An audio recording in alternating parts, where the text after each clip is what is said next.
e di avere con me questo cuore.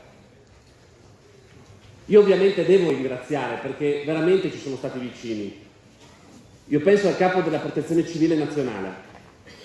Grazie Angelo, perché devo dire che anche dal tranno convaio quest'anno, con i danni procurati dal maltempo, non è mai mancato un attimo rispetto alle esigenze che ha avuto il nostro territorio, che ha avuto la nostra popolazione.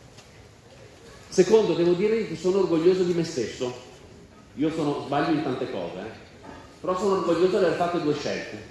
Da capo della Protezione Civile regionale penso di aver dato la delega alla Protezione Civile al vicepresidente Riccardi, ho fatto una grande scelta.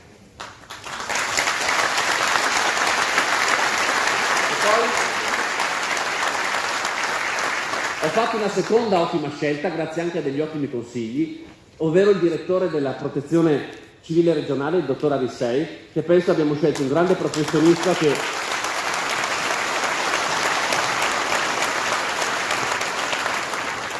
che oltre alla professione ci mette il cuore che avete tutti voi. Ringrazio i sindaci,